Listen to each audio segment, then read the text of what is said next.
টাকা বিতরণের অভিযোগটা বিএনপির ক্ষেত্রে যে নাই আমি সেটা বলছি না, কিন্তু 95%ই টাকা বিতরণের অভিযোগটা হচ্ছে জামাতের বিরুদ্ধে। বিশেষ করে যখন নির্বাচনের আগের দিন মানে আমি দেখলাম যে পাড়ায় পাড়ায় বস্তিতে বস্তিতে টাকা নিয়ে বস্তা বস্তা নিয়ে টাকা করে, এবং মানে প্রকাশ্যে প্রকাশ্যে 1,000 টাকার নোট, সব 1,000 টাকার নোট, 1,000 টাকার নোট দিচ্ছে, ভোট দিতে বলছে দাঁড়িয়ে পাল্লায়, 1,000 টাকার নোট দিচ্ছে দাঁড়িয়ে পাল্লা। এবং কত কোটি টাকা যে খরচ করছে জামাত ইসলামী, এবং জামাত ইসলামী চিন্তা করছে এইবারই তাদের জন্য সুবর্ণ সুযোগ। সেই কারণে এই ভোটার মাইগ্রেশন নিয়ে কিছু অভিযোগ ছিল কিছু আসনে, প্লাস টাকা বিতরণের অভিযোগ। আপনি তো কয়েক জায়গায়, ইভেন ওই যে ব্যারিস্টার শাহরিয়ার, যে উনিও তো এক জায়গায় দেখা গেছে যে 1,000 টাকার নোট দিচ্ছে। ওইটা 1,000 টাকার কি আসে যায় না, কিন্তু বস্তিতে বিশেষ করে টাকা যে বিতরণ হয়েছে একেবারে প্রকাশ্য হয়েছে, প্রকাশ্য হয়েছে, জায়গায় জায়গায় প্রতিনিধিদের মুখে পড়তে হয়েছে। এবং বিএনপি এই জিনিসটা আগে খেয়াল করেনি, এবং বিএনপির কয়েকটা ভুল ছিল এখানে, তারপরও সফল হয়েছে আমি বলবো। একটা হচ্ছে ওভার কনফিডেন্ট, যে আমরা পাশ করবই পাশ করবই, এই কারণে অনেক ভোটার ভোট কেন্দ্র দিতে। আমি আরেকটা অভিজ্ঞতার কথা বলি, ওই যে সিলেট 6-এর কথা বললাম, আমার এক আত্মীয়, তো উনি আমাকে যাওয়ার পরে আমাকে বলল যে আপনার বিএনপির ক্যান্ডিডেট তো সামান্যের জন্য 6-7 হাজার ভোটের জন্য দৌড়া খেয়ে গেছিল। ওর সেন্টারে কি করছে, ওই ইউনিয়ন চেয়ারম্যান তাকে ফোন দিছে দুপুর 2:30টার সময়, খেয়াল করুন আপনি, 4টার সময় ভোট শেষ, যে ভাই আমার সেন্টারে মনে হয় দাঁড়িপাল্লা পাশ করবে, যে আপনি তাড়াতাড়ি একটা ব্যবস্থা কিছু করেন, আমি জানি আপনার ভোটাররা আসে নাই। ও করছে কি, ওই 2:30টার সময় ফোন দেওয়া শুরু করছে, একেবারে সে বলছে একেবারে গুনে গুনে ভাই আমি 240টা ভোট দেওয়াইছি 2:30টার সময়। জাল ভোট? এবং না না না না, মানুষ ফোন করছে, তার গ্রামের যা আছে সবাই গিয়ে লাইনে দাঁড়াইছে, বলছে তাড়াতাড়ি যাও লাইনে দাঁড়াও গিয়ে। মানে অনেক অনেক মানুষ ছিল, মানে ওরা ওরা ওরা ভোট কেন্দ্রে যায় ভোট দিত না, ওদেরকে তারা না, ওদের একটা ওভার কনফিডেন্ট ছিল যে বিএনপি পাস করবে। ও দাঁড়িপাল্লা যতই বলুক, দাঁড়িপাল্লার এত ভোট হয়ে যায় নাই যে দানের শীষকে ওভারকাম করে ফেলবে। আর তাছাড়া বিএনপি গোলাপগঞ্জ তো আমি আগেই বলছি আপনাকে 95% মানুষই মুক্তিযুদ্ধের চেতনায় উদ্বুদ্ধ মানুষ বা স্বাধীনতার পক্ষের মানুষ। এবং পরে ওই সেন্টারে দেখা গেল যে দানের শীষ পাস করছে মাত্র 144টা ভোটে। আর মানে ও পেয়েছিল সম্ভবত 692টা দানের শীষ, আর দাঁড়িপাল্লা পেয়েছিল 449 না কতটা, যাই হোক 144টা ডিফারেন্স ছিল। এবং ও যদি ওই ভোটগুলো না দেওয়া হইতো তাহলে ওই সেন্টারে দানের শীষ ফেল ছিল। এই যে মানুষের ওভার কনফিডেন্ট, এটা বিএনপির সব জায়গায়, কিন্তু আমি খেয়াল করে দেখলাম বিএনপি ওই রকম এত মাসিভ ওয়েতে জামাত যেভাবে ওই, আচ্ছা সিলেট 1-এ আরেকটা কথা বলি, সিলেট 1-এই আমি বেশি প্রচারটা চালিয়েছি, সিলেট সদরে কোম্পানি ওই যে খন্দকার মুক্তাদির সাহেবের বারবার যে জিনিসটা আমার কাছে, আমি যেহেতু মিডিয়ায় কথা বলি অনেকে চিনে সেই সুবাদে, আমাকে বলছিল যে ভাই আপনার দলের মানে কর্মীরা কি করছে না, বাড়ি বাড়ি যাচ্ছে না, জামাত এক একটা ভোটারের কাছে 2বার 3বার চলে গেছে। কারণ জামাত তার অর্থ বলুন, পরিশ্রম বলুন, শ্রম বলুন, মেধা বলুন, যা কর্মী আছে বলুন, সে যে কয়েকটা আসনকে তারা টার্গেট করেছে, ওই যে আগে একটা মিডিয়া বের হয়েছিল না নির্বাচন আগে, যে 169 আসনকে তারা টার্গেট করেছে, ওই আসনে তারা ভোটার মাইগ্রেশন করে অন্য জায়গার থেকেও ভোটার নিয়ে আসছে, এনে মানে টাকা পয়সা যা করার সর্বোচ্চ তারা করেছে পাস করার জন্য, কিন্তু হয়তো সেটা হয়নি। এই কারণে বিএনপির আসন, আমার অপিনিয়ন হচ্ছে, আমার নির্বাচনের আগে আমার নিজের যে প্রেডিকশন ছিল, আমার প্রেডিকশন ছিল বিএনপি হবে 235 থেকে 260টা, জামাত হবে 30 থেকে 35টা, আর বাকি বিএনপির বিদ্রোহী সব মিলে আর 20টা হবে।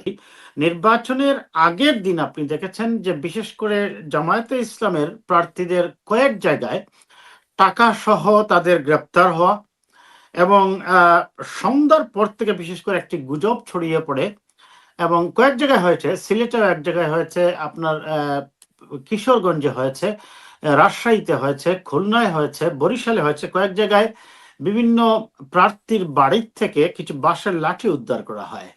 এবং কয়েক জায়গায় আপনি দেখেছেন যে ওই টেম্পুতে করে নিয়ে যাচ্ছিল, অনেক জায়গায় বলছে তারা এটা বেড়া দেওয়ার জন্য, তখন পুলিশ আটকে জিজ্ঞেস করেছে যে এই যে সাইজের যে বাঁশের লাঠিগুলা, এটা তো বেড়া দেওয়ার জন্য হতে পারে না, যার ফলে মানুষের মধ্যে কিন্তু এক ধরনের উৎকণ্ঠা ছড়িয়ে পড়ে যে নির্বাচনের দিন হয়তো বা গেঞ্জাম হতে পারে। আমি আমার একটা স্পেসিফিক অভিজ্ঞতার কথা বলি। আমি দুপুর প্রায় 3টার দিকে আমাকে কোনো একজন, আমি নামটা অবশ্যই প্রকাশ করতে পারবো না সোর্সটা, একজন রেসপন্সিবল মানুষ একটা লেখা পাঠালেন এবং একটা লিঙ্ক পাঠালেন এবং দিয়ে বললেন যে আপনি অতি দ্রুত অ্যাজ আর্লি অ্যাজ পসিবল এটা বিএনপির প্রার্থীর কাছে পৌঁছানোর চেষ্টা করুন এবং প্রয়োজন সেটা ওইখান থেকে চেয়ারপারসনের কাছেও পৌঁছান, অর্থাৎ তারেক রহমান সাহেবের কাছে। মানে মানে ওই ওই ওই লিংকে কি লেখা ছিল? ওই লিঙ্কে আমি বলছি আপনাকে যে কয়েকটা ছদ্মনাম আছে, যেমন ওইটা হলে এইটা হবে এবং এইটা হবে এবং এইভাবে কি ভাবে কেন্দ্রে যেতে হবে, ভোট আগে কাস্ট করতে হবে, খাবার দাবার আগে নিয়ে নিতে হবে, বাইরে থেকে কোনো খাবার সাপ্লাই দেওয়া যাবে না, আগামীকাল রাত নির্বাচন হওয়া পর্যন্ত আপনাদের খাবার সাপ্লাই সাথে নিয়ে যেতে হবে, ইত্যাদি ইত্যাদি লেখা। আমার মানে একটু একটা নির্দেশনা, কোনো নির্দেশনা, কোনো ইলিগেল কিছু করার জন্য হবার না, একটা নির্দেশনা আর কি। না না, ব্যালট পেপার সাপ্লাই দেওয়া হয়েছে, প্রত্যেক সেন্টারে কি পরিমাণ ব্যালট কাস্ট করতে হবে ওইভাবে ওই নির্দেশনাও আছে, উল্লেখ করা আছে যে ওইখানে যদি 1500 ভোটার থাকে তাহলে কোনোভাবেই 750 এর উপরে কাস্ট করা যাবে না রাত্রেবেলা সিল দিয়ে, এরকম একটা স্পেসিফিক উল্লেখ করে দেওয়া, এবং কোন কোন সেন্টারে কিরকম এইরকম কিছু নির্দেশনা। তখন আমার সন্দেহ এইসব নির্দেশনা কি বিএনপির কর্মীদের প্রতি নাকি জামাতের না, কর্মীদের? এটা জামাতের সুস্পষ্ট জামাতের। লেখার ধরন দেখেই বোঝা যাচ্ছে যে জামাতের। তখন আমি সাথে সাথে ইনফর্ম করি ব্যাপারটা এবং ওই মোতাবেকই কয়েকটা সেন্টারে দেখা গেল যে অনেকটা পাহারায় দেখা এবং দেখা গেল যে সত্যি সত্যি সন্ধ্যার পর পর কয়েকটা সেন্টারে গিয়ে লোক ঢুকতেছে এবং পরে সারা দেশেই বিষয়টা জানাজানি হয়ে যায়। এবং আপনি দেখেছেন যে আগের রাত্রে বেশ কয়েকটি আসনে আমি মনে করি অ্যাটলিস্ট 500টা সেন্টার এরকম হবে হয়তোবা, টার্গেটেড কিছু আসনে হয়েছে এই ঘটনাগুলা। বাট আগের দিনই এই মানে প্রতিরোধমূলক ব্যবস্থা নেওয়ার কারণে আমি মনে করি সেটা হয়নি। তবে সেটা ওভারঅল সারা দেশের প্রায় 39,000 না 41,000 সেন্টারের তুলনায় এই সংখ্যাটা হয়তো কম হবে। তবে যেখানে টার্গেটেড আসন ছিল এরকম কিছু জায়গায় হয়েছে বলে আমি মনে করি। এখন নির্বাচনের দিন অনেকে অভিযোগ তুলছেন, যেমন জামাতের ডাক্তার শফিকুর রহমান সাহেবের আসনটা এবং মামুনুল হকের আসন এবং বিএনপির যে আমিনুল হকের যে আসন, ফুটবলার আমিনুল যে মন্ত্রী হয়েছে পরে, আবার এই ঢাকা 12, আসনগুলো, ঢাকা 8 বলতে পারেন মির্জা আব্বাস। হ্যাঁ ঢাকা 8 আসনে বলতে পারেন। এই যে বিষয়গুলা নিয়ে মানুষের মধ্যে এক ধরনের দুম্রজাল সৃষ্টি হয়েছে। বাট এটা ওভারঅল আপনি যদি আমাকে প্রশ্ন করেন, আমার অপিনিয়ন হচ্ছে আমি 91-এ যখন নির্বাচন হয় জাস্টিস শাহাবুদ্দিন সাহেবের নির্বাচনে, ওই সময় আমি পুরো দমে মাঠের কর্মী ছিলাম, মাঠে কাজ করেছি এবং সিলেট 1 আসনে আমি যার জন্য কাজ করেছি এইবার, বিশেষ করে তার বাবা ছিলেন ওই সময়কার এমপি খন্দকার আব্দুল মালেক সাহেব, ওনার জন্য আমরা প্রচারণা চালাচ্ছিলাম। আর আজকে 35 বছর পর তার সন্তান খন্দকার আব্দুল মুক্তাদিরের জন্য আমরা প্রচারণা চালালাম। যাই হোক, এখন এই যে মানে বিচ্ছিন্নভাবে অভিযোগগুলা ছিল, তবে ওভারঅল আপনি যেটা বলতে পারেন মোটের উপর বা মোটা দাগে, এই বিশেষ করে আগের দিন জামাতে ইসলামের বেশ কয়েকজন নেতার টাকা সহ ধরা পড়া এবং এই যে বিভিন্ন সেন্টারে কিছু অস্ত্র উদ্ধার করার কারণে মানুষ একটু শঙ্কিত হয়ে গিয়েছিল। তবে টাকা সহ তো বিএনপি নেতারা ধরা পড়েছে। না, বিএনপির সেটা কম্পারেটিভলি কম এবং অভিযোগটা যেটা কারচুপির যে আয়োজন, এটা কিন্তু সত্য কথা বলতে নির্বাচনের আগের দিন অনেকটা একপেশি হয়ে গেছিল, ক্লিয়ার হয়ে গেছিল যে জামাত ইসলামী ট্রাই করতেছে এই ধরনের কিছু একটা করার। তবে যেহেতু নির্বাচনে বড় প্রতিদ্বন্দ্বী আছে সেহেতু ওইটা মাসিভ স্কেলে করা সম্ভব হয়নি। আর সেই কারণে আমি বলবো এই নির্বাচনটা 91 সালের মতো ওই রকম নিরপেক্ষ হয়নি। তবে হ্যাঁ, নির্বাচন ওইগুলা ছোটখাটো, এবং আপনি দেখেছেন যে টিআইবি যে রিপোর্টটা দিয়েছে বা আপনার ওই যে আরেকটা সংস্থা কি নাম ওইটার, এই দুইটা যে রিপোর্টটা দিয়েছে তাতেও তারা উল্লেখ করেছে প্রায় 70টি আসনে, অর্থাৎ আমি আবারও বলছি ওই টার্গেটেড আসনগুলোতেই হয়েছে বা কিছুটা নির্বাচনী ইঞ্জিনিয়ারিং হতে পারে, কিন্তু সেটা কোনোভাবেই মোটা দাগে বিএনপির 213টা এবং বিদ্রোহী আরো 7 জন, অর্থাৎ 220টি আসনের ফলাফলকে কোনোভাবেই প্রভাবিত করবে না। টিআইবি রিপোর্টে তো তারা বলেনি যেটা জামাত করেছে, তারা বলেছে যে 70টি আসনে 21%। হ্যাঁ, না, টিআইবি কখনো বলবে না তো, ওইভাবে তারা কখনোই বলে না। আপনি কিভাবে বুঝলেন যেটা জামাত করেছে? না, ওই যে পত্র পত্রিকাগুলা বা যে ব্যক্তিগুলা অ্যারেস্টেড হয়েছে, আমি বলছি অ্যারেস্টেড ব্যক্তিগুলা 95% দেখা গেছে যে জামাতের লোক টাকা নিয়ে, বিএনপিরও 2-1 জায়গায় ধরা পড়েছে।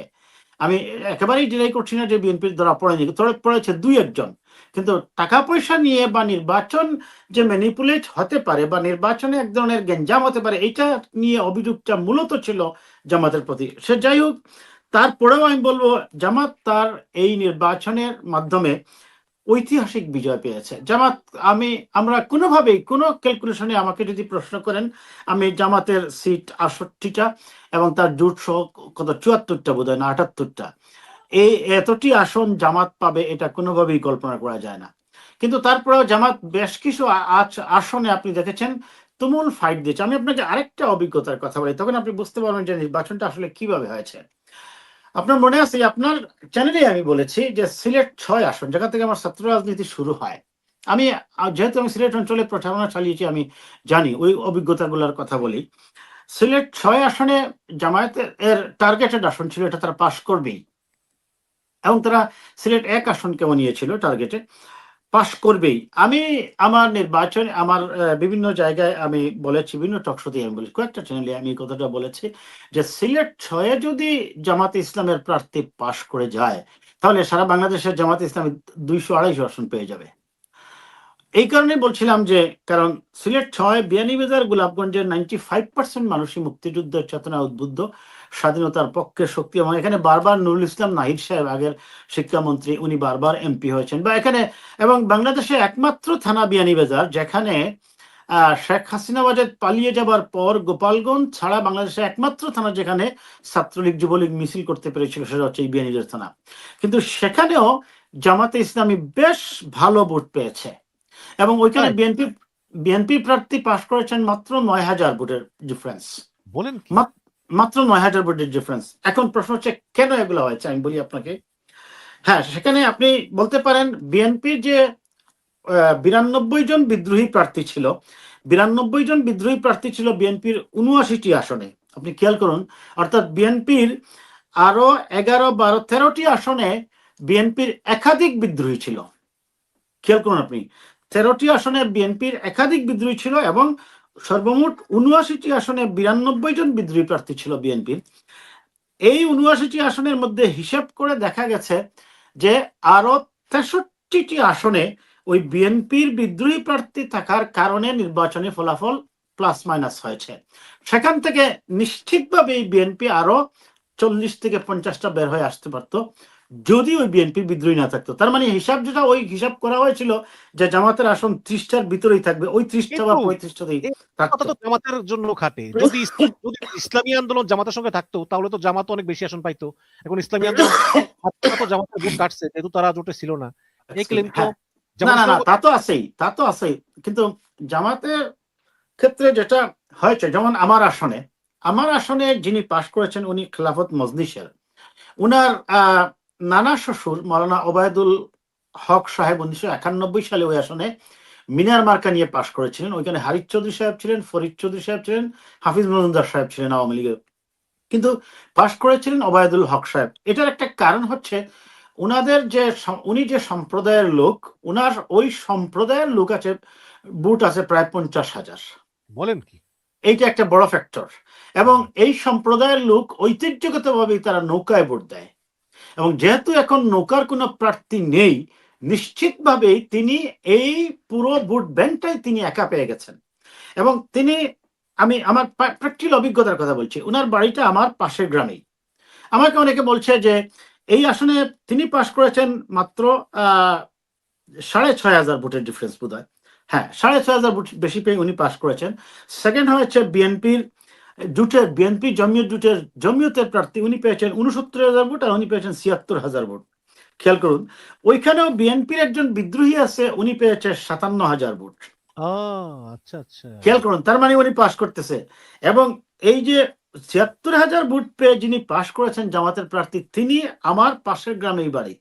এখন অনেকেই বলছেন যে যদি আপনিও বিএনপির ওইখানে বিদ্রোহী হিসাবে দাঁড়িয়ে যেতেন তাহলে নিশ্চিতভাবেই বিএনপি জোটের প্রার্থী পাশ করে যেত তখন, কারণ ওনার যে ভোট ব্যাংক যে এলাকায়, ওই এলাকায় আমারও ভোটগুলাই বেশি হবে। আপনি খেয়াল করেছেন কথাটা? তার মানে আমি দাঁড়ালে উনার ভোটগুলা ভাগ হতো, আর মাঝখান দিয়ে ওই বিএনপি জোটের প্রার্থী পাশ করতো। তারপরেও বিএনপি যিনি বিদ্রোহী ছিলেন